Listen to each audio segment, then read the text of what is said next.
Just keep swimming, just keep swimming. Well, just if keep you swimming, cannot beat swimming, them. Swimming, what do you do? Swim, swim. Greetings, the world of the internet. I am the great Matthew Squeak, and welcome to Squirrel Talk at the Movies. As some of you already know, I was not looking forward to seeing this one, mostly because it shared some design choices with Cars 2, like making the comic relief the main and so on and so forth. But after release, there was a huge wave of hype surrounding this movie. Look at all these claims. Surpasses the original, best Pixar movie yet. Well, with a movie with such bold claims, I certainly cannot miss this one. The characters. If you have seen Finding Nemo, you've seen and know most of these characters. But this time, it's Dory's turn to be in the main spotlight, and she does a fair job of carrying the movie. She's delightful, likable, and most importantly, entertaining. But she does tend to repeat a lot of her gags from the first movie, which is a bit of a problem that I will talk about in a little bit. First, I'm going to address Marlin and Nemo, the stars of the first movie, and that the movie didn't really know what to do with them. It made sense why they were there in the beginning, but after Dory's adventure into the aquarium begins, they don't have anything to do, and thus the movie struggles to find something for them to do to keep them a part of the story. Their subplot doesn't amount to anything, and they could have easily just have waited for Dory to come back, and they would have contributed just as much to the adventure. The new character worth talking about, though, is Hank the Octopus. Pixar has a lot of fun with this guy. The fact he can camouflage, stick to walls, and fit into all kinds of spaces. He starts out as a bit of a grouch, but Dory turns out to be a good influence and contrast, balancing out scenes that they're together in, making a fun duo through their adventures.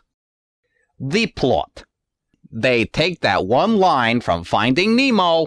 Oh, it's true. I forget things almost instantly. It runs in my family. Well, I mean, at least I think it does. Where are they? And make a movie out of it. The normally absent-minded Dory has suddenly had her memory jogged, and she's on a quest to find where she came from and possibly even find her parents. It was rather fun, to be honest, even though it does have a tendency to slow down once in a while when Dory is alone on the screen. But my biggest complaint of the whole movie is the amount of themes and dialogue they reuse in this movie. A lot of Dory's gags are re-said word for word, and while charming in the first movie, become lazy in this one.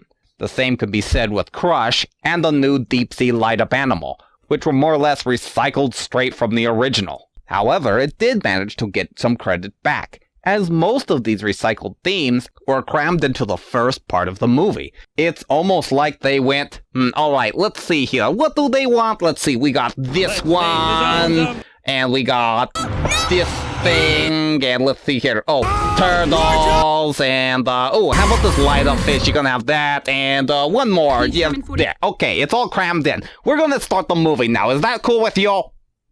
After cramming it all out, the movie leaves it behind and becomes its own movie, and it does very well. Design. It's Pixar. You know they brought their A-game to this movie. However, it's not as interesting as the first movie. Probably because the first movie was going through the entire ocean, seeing all kinds of different environments and sea creatures and so on. This one takes place majoritarily in an aquarium, and with potential to see more creatures' environments, they spend most of the time sneaking through pipes and behind-the-scenes areas, which is about as colorful and interesting as pipes and behind-the-scenes areas. And story-wise, I understand why most of it's backstage, but it certainly isn't eye-catching. Overall, I don't get it. I don't get it. I don't understand all of this hype. This is not a bad movie.